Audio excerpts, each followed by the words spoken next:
Last night, when I was watching TV, some of the late shows, I noticed that all of the actresses were introduced as being the sexy actress or gorgeous, but none of them were introduced as being talented or funny or any other type of compliment like that. They were all based on their physical appearance. Once the actresses came onto the show, I mean, what they were wearing or the way that they acted, I mean, half of the banter between the hosts was about either their sex lives or the way that they dress or how provocative they are in their next film, and the clips that they show always show a clip like that. It might not be something dramatic or something with more substance. I just noticed that it wasn't like that with the male actors.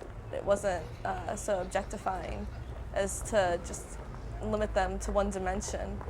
I can't think of a single music video in which I've seen a man with like less clothes on than a suit. Like I can't even, there aren't any. Even the ones where it's like the woman singing. I mean, she generally, even if she's the lead singer, even if the song that she's singing has powerful lyrics, like some No Doubt songs, like Gwen Stefani, she'll say some stuff about how tough she is and stuff like that, but I mean, she still is wearing like a bikini top and booty shorts and is riding a motorcycle. I mean, yeah, they don't objectify men in the same way in their videos. Also, a lot of the roles that women play in TV shows and movies and stuff show them as either being ditzy or making poor decisions, and it's always like their husbands who thought of the right decision to make first, and they go against what he said, and then it ends up everything falls apart. And roles that show them, that show women as being weak or being inferior, cause people to think that that's how women should be in real life. And it leads to some situations where when the woman doesn't act weak or doesn't act inferior, the man might get mad because he's expecting to be the one in control of the situation.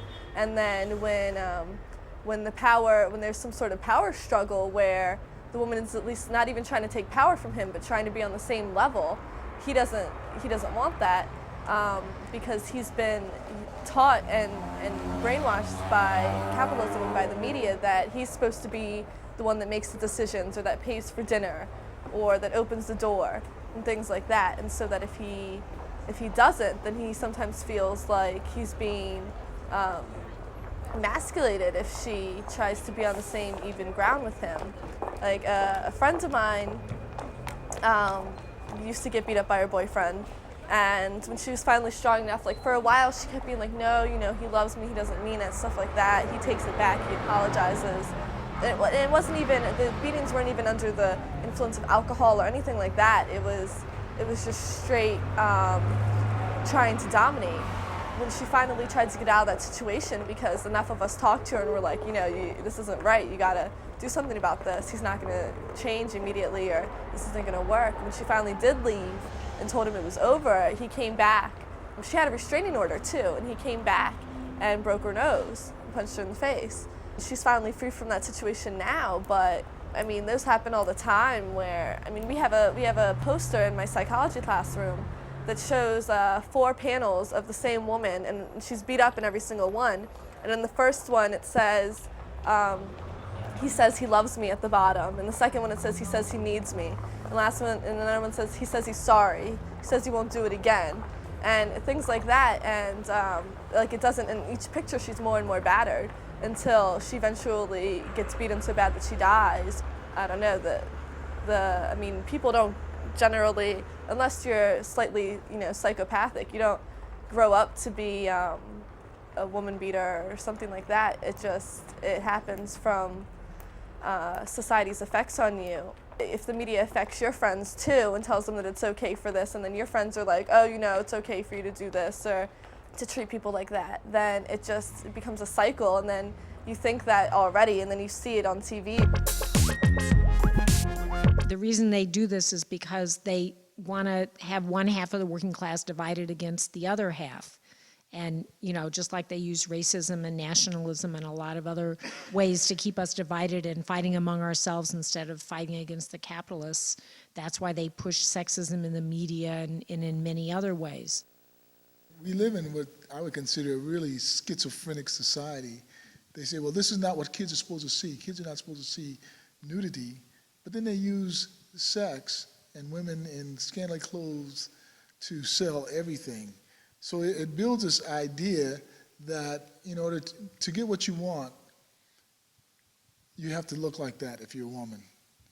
And if you're a man, this is the object of your desire. It gives people the wrong ideas. It gives men the wrong ideas.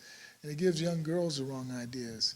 And it doesn't help to build the self-esteem of women in our society. In our society, everybody has to look like Hollywood stars. Nobody actually look like those people. Mm-hmm. Those people are, you know, 1 in 10,000. So a lot of work and a lot of money. Yeah, a lot of cosmetic surgery. Right. Are you done? So I'm just saying that, yeah, it absolutely builds sexism, and it's to the detriment of social relationships. I just want to, we do commercials at school sometimes, look at commercials, and you begin to notice if you raise the issue of sexism that not only are women often dressed a certain way in the commercials, but if they want to show how tough something is, they usually have a man advertising it. If they want to show how easy something is to use, even if it's a power tool, they usually will have a woman advertising it. And that kind of builds the whole, you know, stereotype that women are more feeble and weaker and, you know, and the fairer sex, so to speak. Also, certain roles that they have definitely play into the idea that if a woman does this particular kind of job, then since she's the weaker of the species, then it must be worth less.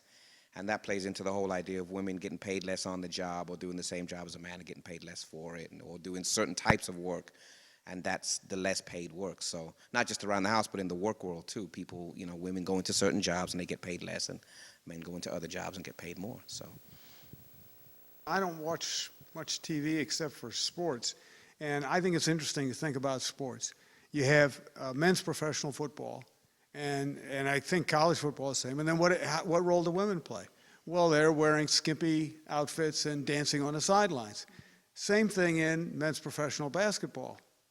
Now, the one that you think might be an exception would be baseball, right? Because after all, they don't have cheerleaders in skimpy outfits on the sideline in baseball. But then notice the way the television cameras can, you know, pick up on the audience between the innings. They'll focus that TV camera on some attractive young woman who often might be wearing a halter top and is coming out of her halter top or something like that, and they'll put that on there. So in all these male sports, you see this combination of men doing and women showing their bodies off.